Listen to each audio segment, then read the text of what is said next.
Nako matinding revelasyon to. Kada hearing pala may bayad or nakakatanggap pala daw di umano ng kabayaran nitong mga congressman kada hearing. Naku po. Kaya naman pala kahit paulit-ulit lang ang mga katanungan sa hearing, okay lang sa kanila dahil milyon pala ang kinikita nila sa bawat hearing, binabayaran pala daw sila di umano ha.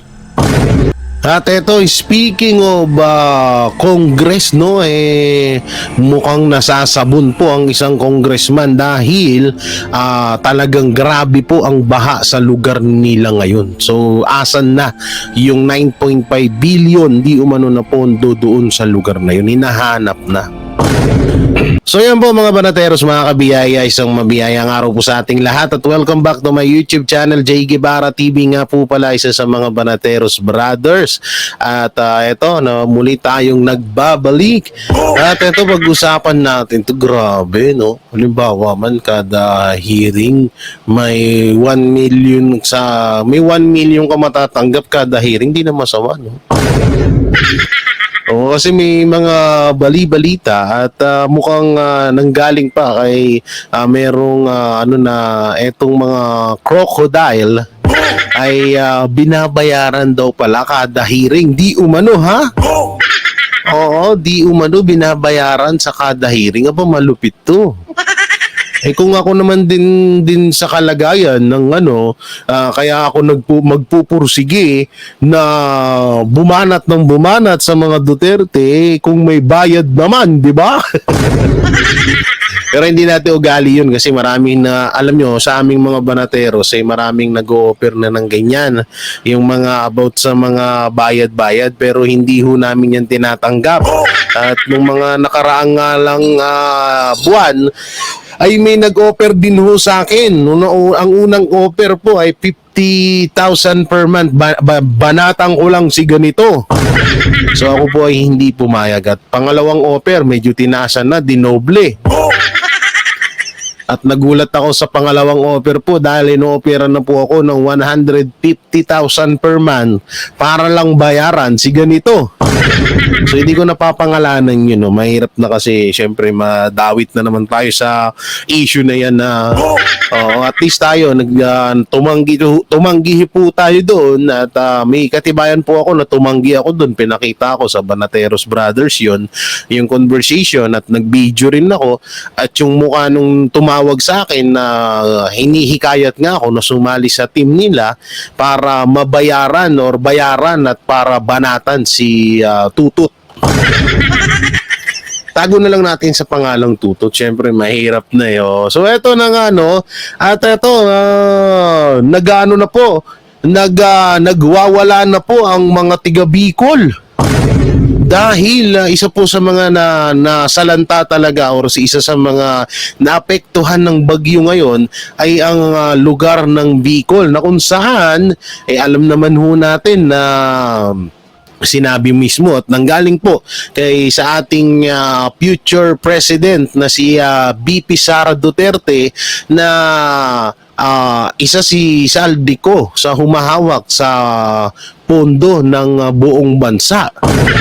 Eto nga no at yun yung isa sa mga pag-uusapan natin ngayon at nagwawala na nga po yung mga tiga Bicol. Na bakit nagkaganito? Bakit konting sa tutusin nito para sa akin wag naman di sanang dumating yung bagyo na malakas, wag sanang dumating sa buong sa Pilipinas yon. Pero hindi nyo napapansin, hindi naman totaling sobrang lakas ng bagyo. Pero alam niyo yun, binabaha talaga ng halos sa lagpas na ho sa bubong ng mga bahay-bahay po ang baha ngayon. So asan na yung pinagyayabang dati ni Bongbong Marcos na 5,500 flood control na at yung iba pa nga ginagawa pa nga lang daw. So ngayon hinahanap po yun ng taong bayan kung nasan na ba yun yung sinabi sa zona na yun. At ang pinakamalapit pa doon ay sinabi mismo sa zona. Sa SONA pa mismo sinabi. Alam nyo, lahat ng mga sinasabi dyan sa SONA dapat mapatunayan yan dahil SONA yan no? Isa sa mga parang achievement na nagawa mo sa gobyerno nung ikaw ay umupo. Kaya hindi po pwedeng gawin biro yung SONA na yan. So ayun yung hinahanap. At eto na nga, pumiyok pa ako. Syempre, bago natin to simulan, don't forget to like, share, comment, and subscribe sa ating YouTube channel. Pakipindot na lang din po yung bell button para lagi tayo updated sa ating mga video araw-araw. So bago tayo pumunta dun sa mga topic natin, medyo basagin lang natin ng bahagya to.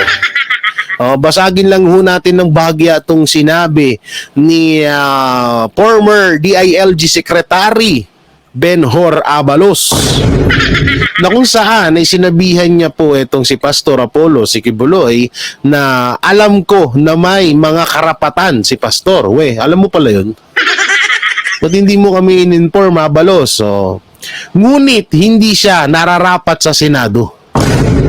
So tuloy natin.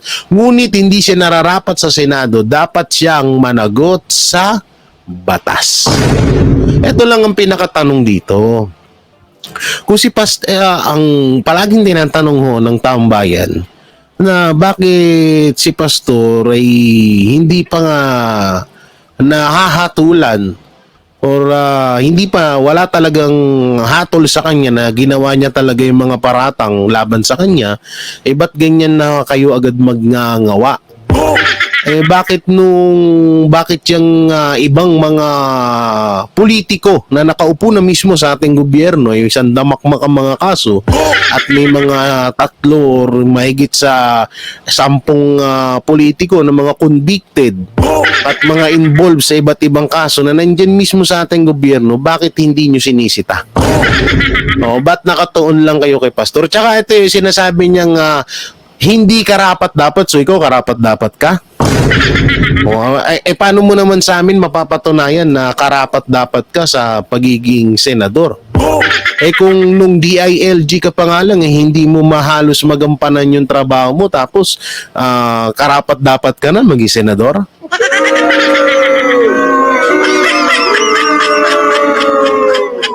Sabi niya pa, tuloy pa natin yung sinabi niya, hindi lamang dahil sa mabigat na kaso laban sa kanya. Anong mabigat? Hindi niyo nga napapatunayan yung mga tawag dito, yung ebidensya niyo nga wala, patapon. Ngunit pati na rin sa kanyang ginawang pagtatago at pagbabaliwala sa ating judicial system. Anong pagbabaliwala? Bakit sila Castro convicted? Ba't sila Tulpo? Sila Benny Abante, di umano may dawit sa PDAP scam. Dawit yan may kasong child abuser. So yun ba kung sa pagtatago ni Pastor at kung iahambing mo doon sa ginagawa ngayon ng gobyerno na yung iba nga dyan convicted pero nasa hearing pa, mas nakakababo yun, mas nakakabastos ata yun dahil harap-harapan nila kayong binabastos. So kung may karapat dapat po kayong sabihan na pagbabaliwala sa ating judicial system, baka sila Castro yun. At hindi sila Pastor Apollo Sikibuloy. No, yun na DILG Abalos. No? Sana maging patas para hindi ka masyado nasusunog.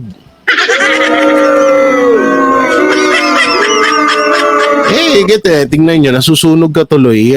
Ayaw mo kasi minsan isip-isip din kasi. Hindi yung puro lang ngawa tapos hindi ginagamit utak. Kasi bago kayo dapat magsalita, dapat lahat dapat binabanatan nyo, lahat dapat sinasabihan nyo ng ganyan. Kasi kung merong mang nagbabaliwala or nang babasto sa ating judicial system, walang iba kundi yung mga kasamahan nyo dyan sa gobyerno.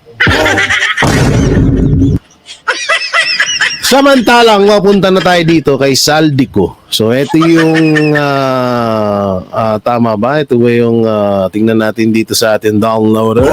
So, ito yung ni Saldico tungkol po sa, ito po, grabe, basahin muna natin, ha? Galing po ito sa channel ni Robin Sweet, Flood Control Projects in, may S yan, ibig sabihin marami. In Bicol. Completed from July 2022 to May 2024.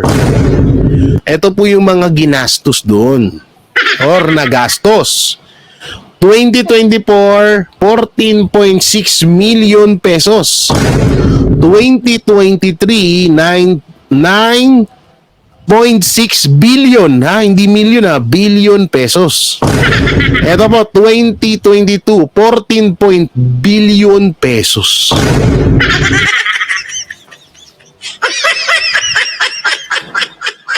Grabe naman pera. Yun naman pala. Ayun naman pala. Ang laki naman pala ng budget ng flood control sa Bicol, pero bakit nagbabaha pa? Bakit ganyan pa ang nangyayari sa Bicol? Oh, diyan tayo magtataka. Ito ay katanungan. Kasi syempre, galing din ako diyan sa Bicol. Nag-charity vlog ako diyan. Marami kahit papaano, marami ako natulungan diyan. Ano? Pero nagtataka ka dahil unang-una ang Bicol sa isa sa mga pinakamalaking sinalanta ng bagyo ngayon. Pero kung iisipin yung maigi, sa laki ng perang to, bakit nagkakaganyan pa dyan? Diba dapat maituturing na natin na Bicol ay isa sa mga lugar na safety sa baha. Dahil dito pa lang sa budget 4.4 billion pesos. Billion, ha? Hindi million. 2022. Nung 2023, 9.6 billion. Nung 2024, 14.6 million pesos. So, saan napunta to? Ito, ang laki pala ng budget para sa flood control ngayon. Binabaha ang buong Kabikulan. Flood control project Kong Saldi? Question mark. Kahit ako mapapatanong din ako dito Ha? Kahit ako hindi ngayon hindi, ito may mga nababasa ako sa comment section lalo na sa Facebook na talagang nagwawala sila. Ano nangyari sa flood control? Ang laki-laki naman ng budget dito sa Bicol. Bakit ganito nangyayari sa amin? Pero syempre, pagdasal pa rin natin, ha? Pagdasal pa rin po natin. Yan, nananawagan po ako sa lahat ng mga kapanood itong video na to na sabay-sabay tayo magdasal para sa kaligtasan ng iba't ibang lungsod or bayan na sinasalantaho ng bagyo ngayon. Lalong-lalo na dyan sa unang-una na dyan sa Bicol, na ngayon ay talagang grabe yung baha dyan. So ngayon ito, grabe to. Laki-laki nung pondo tapos walang flood control. You eating my nerve. Panoorin natin. Dumagsa ang mga bashers ni Ako Bicol Party List Representative Zaldico dahil nga sa sinapit ng kanyang baluarte. Grabe nga ang naging pagbaha. Pero saan napunta ang napakalaki at bilyones na pondo para sa flood control? Kaya naman ang influencer na si Ate Joey DeVive ay nag-research. Abay, napakalaki naman pala talaga ng pondo at naglalaan. Ay, grabe naman, Ito, mga construction of flood mitigation structure, construction of flood control and the slope project in Barangay 7, Bakakay, Albay. So ito, ang daming malaki yung pondo. Naman pala ng malaking pondo para sa flood control. Pero bakit lubusan at grabe ang pagbaha? Noong Duterte administration, bumabaha din naman. Pero hindi naman ganito kagrabe. Hindi, ito aminin ko na nung panahon ni PRRD, nung panahon ni dating Pangulong Duterte, may baha naman talaga. Hindi namin may tatago yun, pero hindi ganito kalala.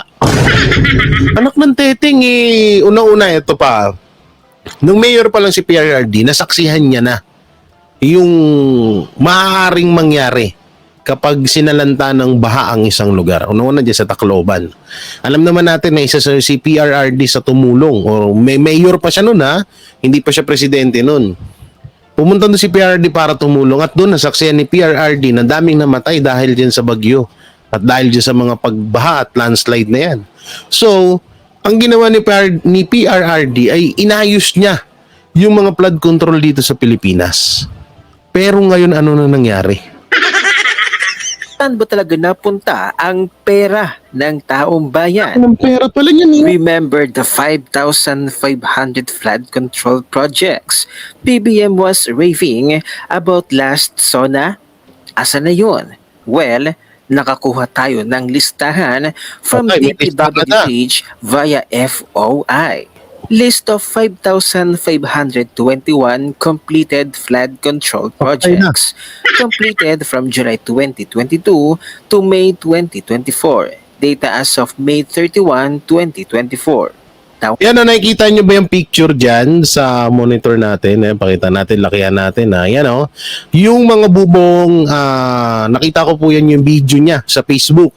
Talagang tignan nyo, grabe yung baha. Abot hanggang bubong.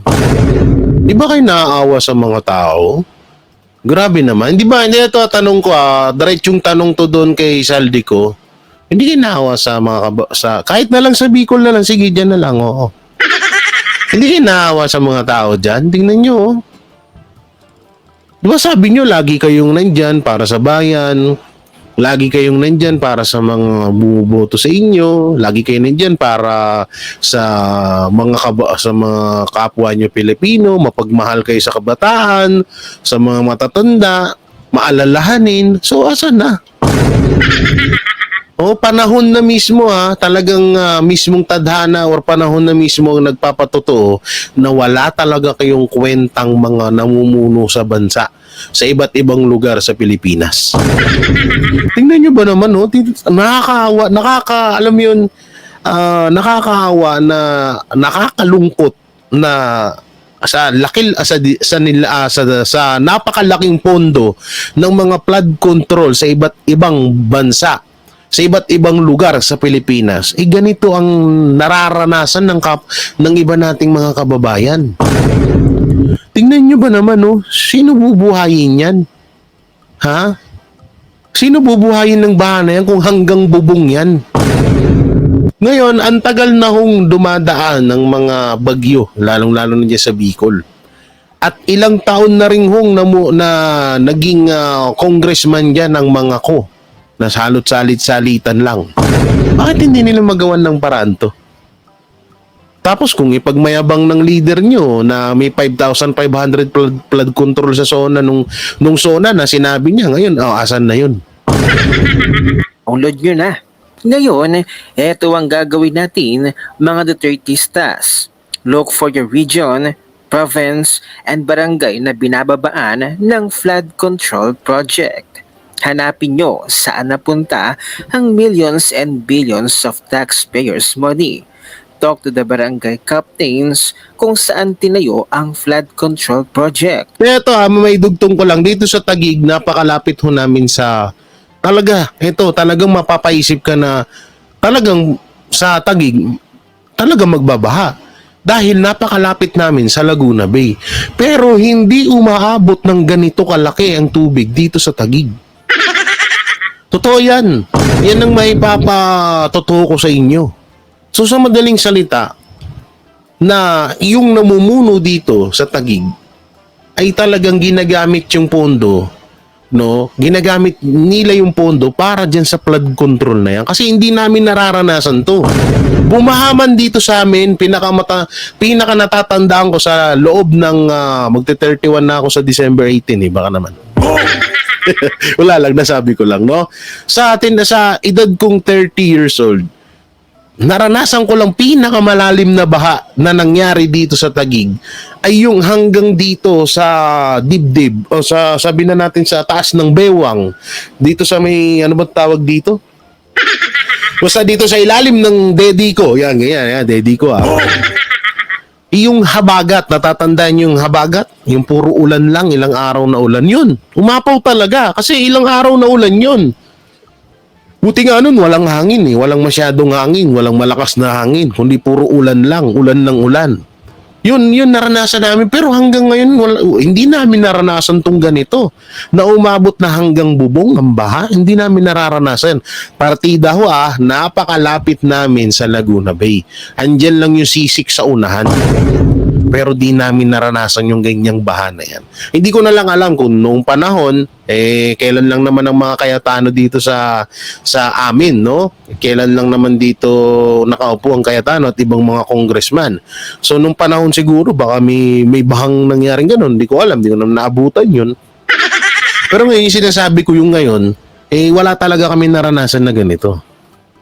Para malocate natin, fact check time. Let us make a list of ghost flood control projects at isampal natin sa mukha ng mga buhaya. Siguro no, kung halimbawa man, buri mo mapapaisip ka eh.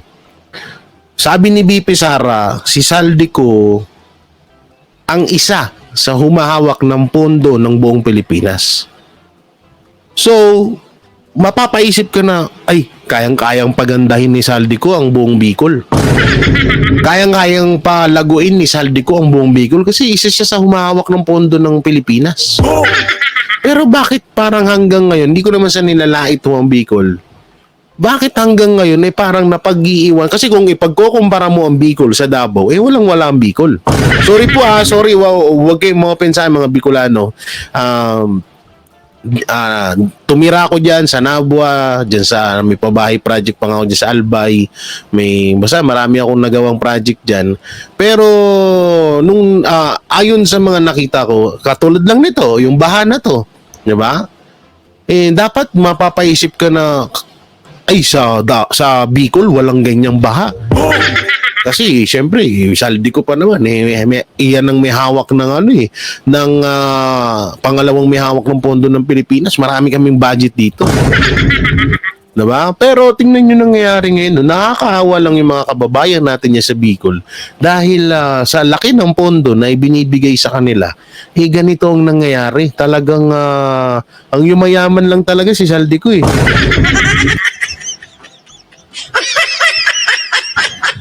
No, grabe, hanggang bubong ang Alam niyo kung sa iba-iba yan, halimbawa man kung magkataon, pero hindi naman mangyayari yan na kung magkataon na ang isa sa mga Duterte, ang isa sa mga may hawak ng pondo ng Pilipinas, baka yung Davao, baka high-tech na doon lahat. Kaya alalahanin nyo, nung nakaraan binalita pa nga ni Corina Sanchez yun, kaso binura. Oo nga ba't kaya binura yun? Di, eto hindi lang masyadong napapansin ngayon, pero ako napanood ko yun. Napanood ko yun sa kanya, tapos nung hinanap ko na, wala na. Hindi ko alam kung bakit binura. Alam niyo yung binalita ni Corina Sanchez doon na nasa ilalim, nasa underground, yung mga kable ng kuryente sa Davao. So, partida Davao, ginigipit pa yan sa pondo. Ginigipit pa yan sa budget. Alam natin yan. No, marami pang mga project doon na medyo hindi matapos-tapos kasi nga ginigipit sila diyan sa ginigipit sila ng gobyerno sa pondo sa Davao. Pero ang ganda ng Davao. Ito pa kayang Bicol, mapapaisip ka na hindi ko naman ginigipit sa pondo tapos wala man lang aksyon sa flood control sa mga ganito. Ang pinakamalupit pa nito, binabahan na yung mga kababayan nyo. Sige pa rin kayo hearing. Sige pa rin kayo AJK, War on Drugs, Pastor Apollo Kibulo, paulit-ulit na eh. Eto, tingnan nyo, wala. Nga. Nakakaawa lang dito yung taong bayan. Eto, panoorin natin itong sinabi ni panayam ni Pulong Duterte mapatungkol. Davao City 1st District Representative Paulo Duterte undergoes hair follicle drug test. Naku po. Eto na, at dito niya na rin ata sinabi yung mapatungkol doon sa kada hearing ay may bayad pala.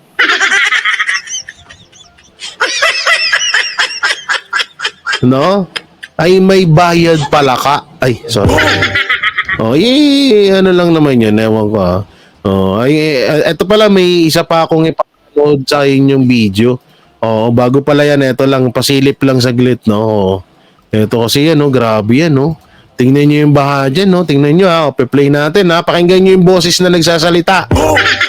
Sa pagpihit ng panahon, ang hagupit ng La Nina at mga matinding pag-ulan naman ang ating binabantayan at pinaghahandaan. Mahigit 5,500 flood control project ang natapos na at marami pang iba ang kasalukuyang ginagawa sa buong bansa. Uy, ang galing! Gago! Galing, no? Pinaghahandaan at ginagawa pa.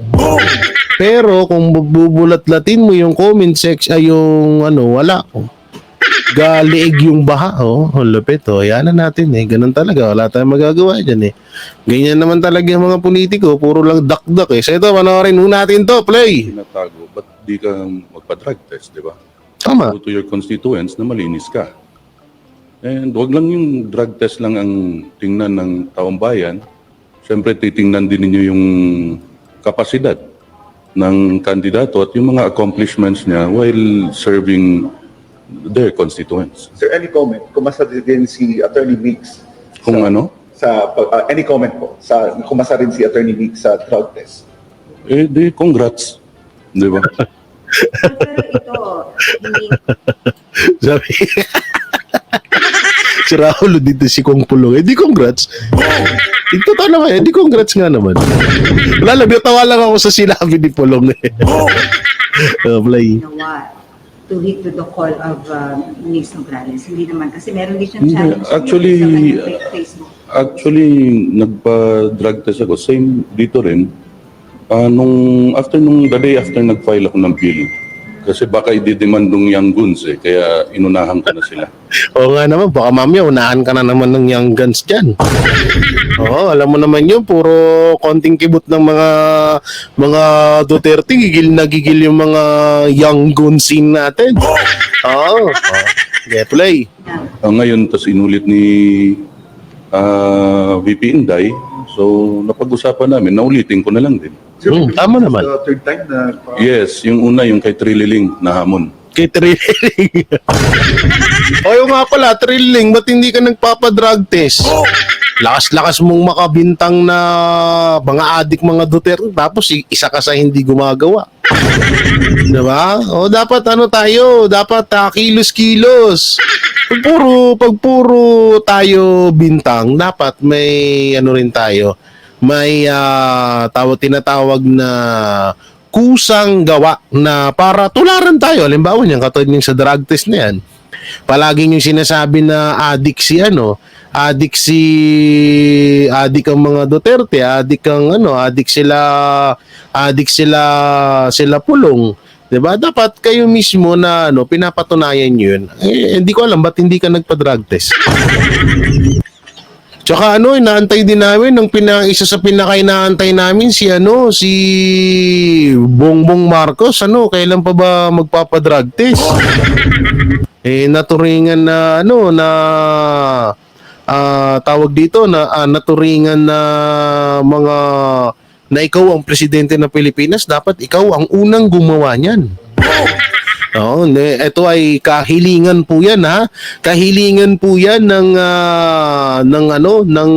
tawag dito ng mga netizen, ng taong bayan, hindi lang sarili kong opinyon kundi kahilingan ng buong sambayan ng Pilipino yan na dapat kayo mismong presidente ang unang magpa-drug test. And the second time po? Yung pag-file ng bill. Okay. Sir, ito, we understand, nag-file lang kayo ng bilyon, pero wala ni isa mang tumukong doon. Kahapon si Vice President challenge siya, hindi lang yung guns, kundi lahat ng mga congressional candidate. What's your take on that, sir? Yun nga. Di naman masama. Siguro kung magpa-drug test ka, di ba? Tama. Kung wala kang tinatago. Pero pag may tinatago ka, syempre, Masama.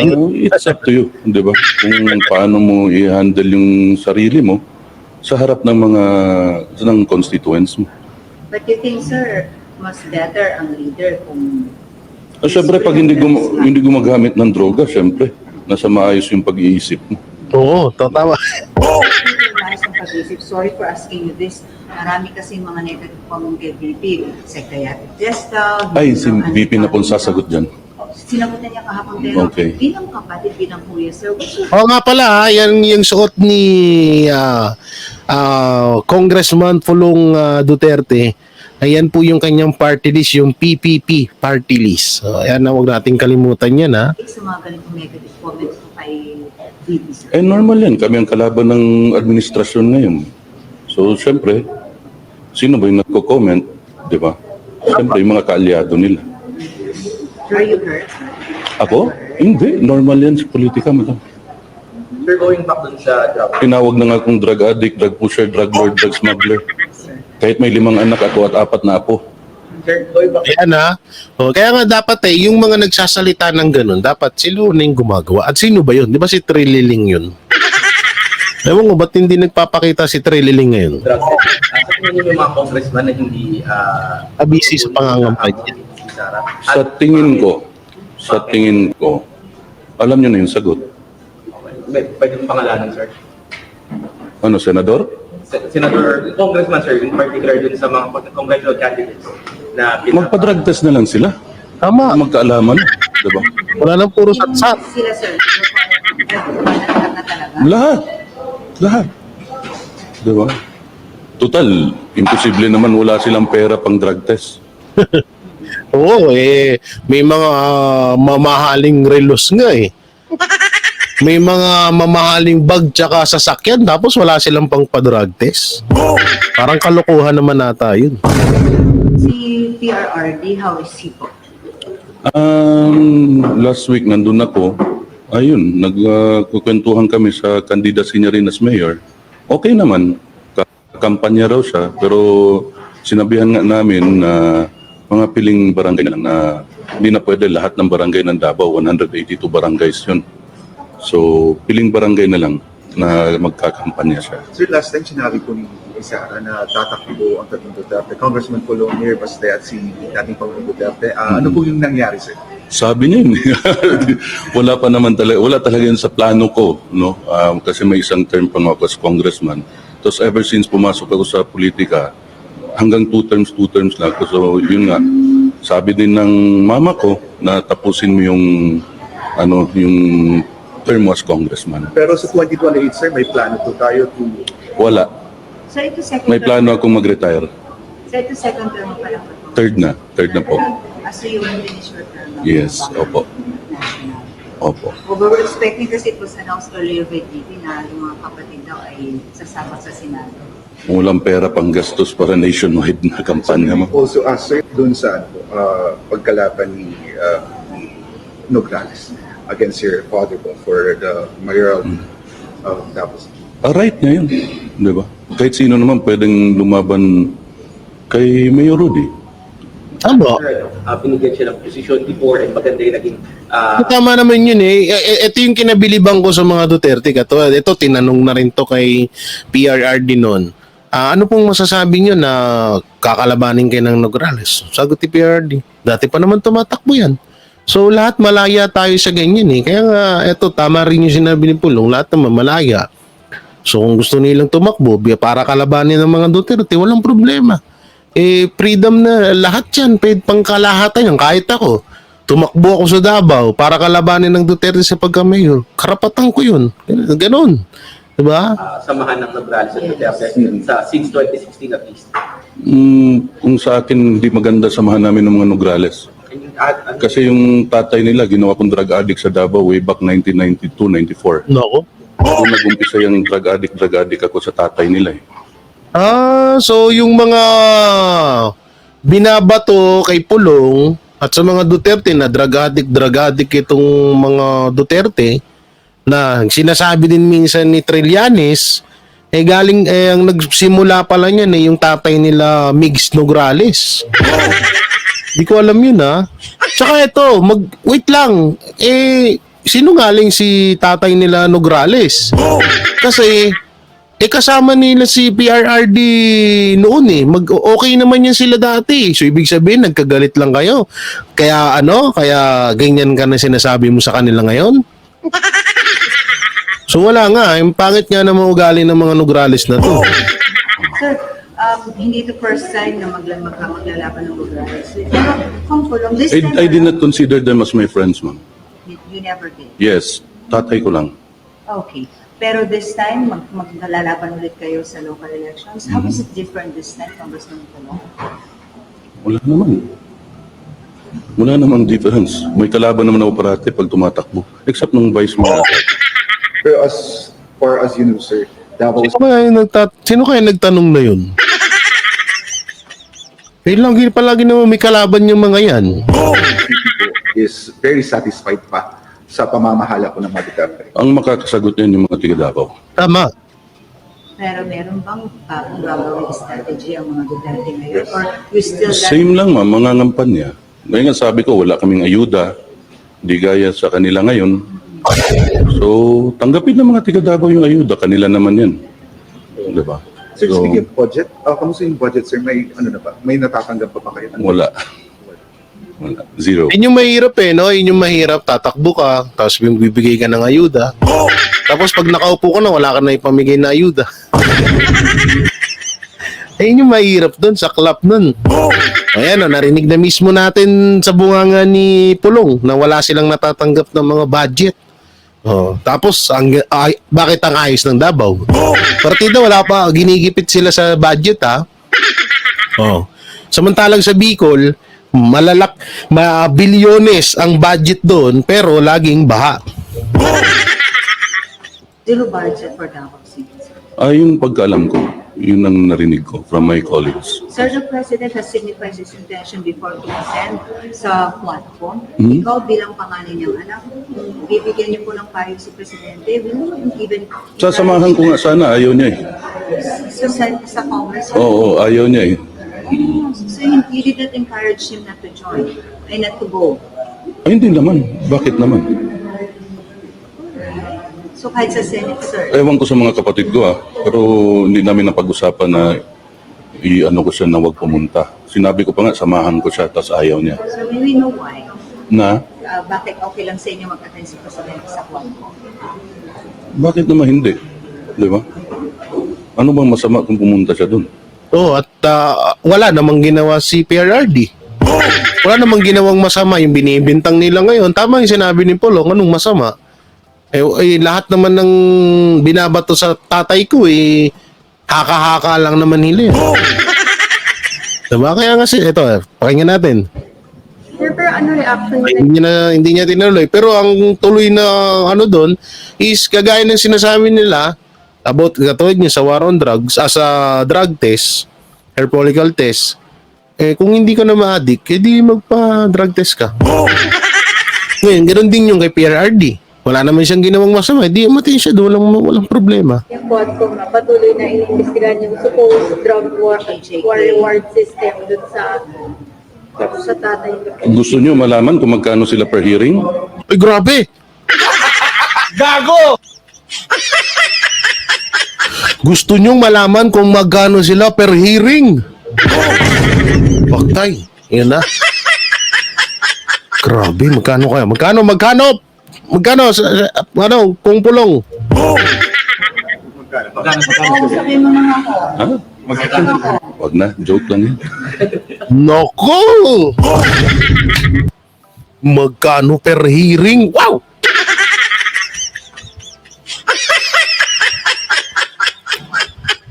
Alam nyo, kabisado natin ng mga ugali ng mga Duterte. Kadalasan yung mga joke nilang ganito ay talagang 100% na may katotohanan yan. Ulitin natin.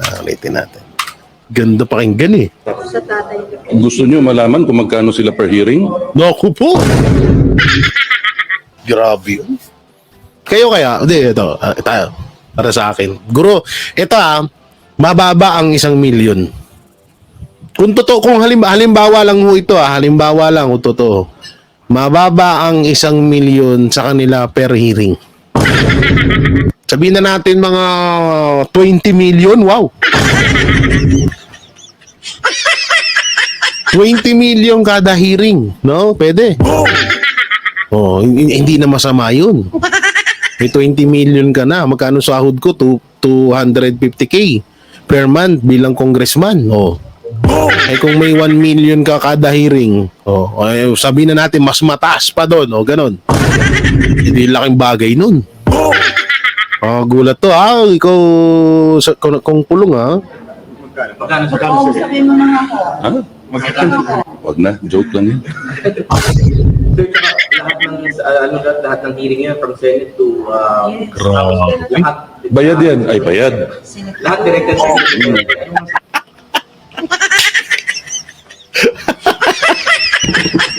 Ano, bayad yan, bayad. Gago! Raulo ka kupulong. kami sa ganitong sitwasyon yun, sir. Parang balag ng kayo, sir. Oo, siguro yun yung definition ng trabaho nila. To investigate the Dutertes. Yan siguro na ang mandato sa kanila. So okay lang. So may I go back to your father? Grabe to, viral na naman to ngayon. Abangan natin to. Malamang ilalabas din ni VP Sara yan. Work. Tangina. Kaano kaya sinasahod dito? Kasi mapapaisip ka din na hindi ba sila nagsasawa na puro Duterte, AJK, war on drug, human trafficking, human rights, ganyan. Hindi ba sila nagsasawa na paulit-ulit na lang ng ganon? At kay pastor, ganyan. O, di ba? So, medyo may conclusion na mapapaisip ka na, kaya naman pala hindi nagsasawa kasi di umano ay bayad sila. Kaya naman pala. Hangina. Grabe yan. Sabihin natin 20 million, 30 million. Hindi, sige, kahit nga malapaka. Ito, sige, baba na. Baka sobrang OA naman, no? O, gawin na lang natin 2 million per hearing. O, ilan sila? Marami sila doon, 10. O, sabihin natin, tigi 1 million. Aba, malaking bagay ho yun. Una-una, sahod ng mga congressman, pinakamalaking sahod ng congressman is nasa 350K. O yung iba doon, 250K. Edi magkano pa ang may kung bibigyan sila ng tigi 1 million kada hearing, edi may 800K sila na malinis. Gago! Eh sa mo hahagilapin yun? Diba? Kung halimbawa man lang ho, natotoo tong sinabi ni Kong Pulong pero sinabi niya naman, ito ay joke, pero abangan natin kay VP Sara. Ay, nako. Excited ako.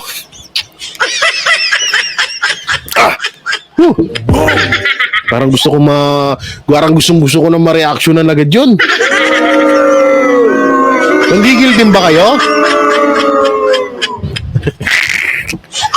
Gigigil ako, gusto ko na ma-reactionan agad. Kung Pulong, kailan ilalabas si BP yan? Gago! Oh, no, putang ina. Kaya pala ganadong-ganado ang mga putang ina.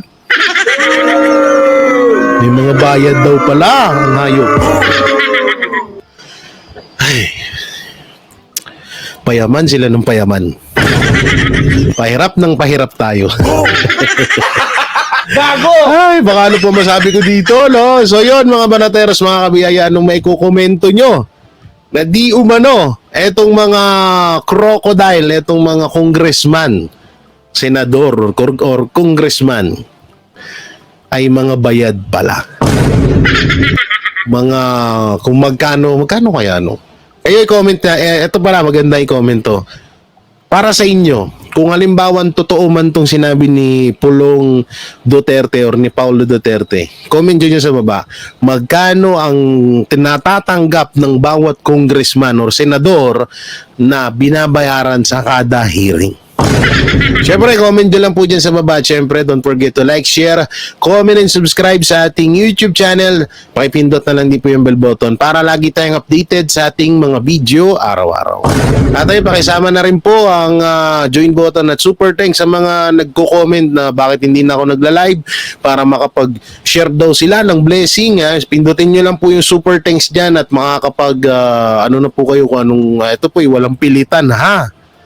May mga nagko-comment kasi, ba't hindi na ako nagla-live, puro lang nako-upload. Masyado tayo nabibisi at nagpapagawa tayo ng bahay ngayon. Kaya medyo busy ang peg, no? So yun, anong may kukomento nyo sa mga napanood nyo rito ngayon dito sa video na to? Comment nyo lang po dyan sa baba. At maraming salamat. Mega love shoutout sa lahat dyan na patuloy na sumusuporta kay Jay Guevara at sa buong Banateros Brothers. So yun, maraming salamat po. Ingat po kayo palagi. God bless and peace and bye-bye. Yan ang Banateros, walang inuurungan. Pag tama palakpakan, pag mali ay babanatan. Yan ang Banateros, boses ng ordinaryong Pilipino. Banateros ay walang makakaawan, walang inuurungan. Banateros ay tinutulungan.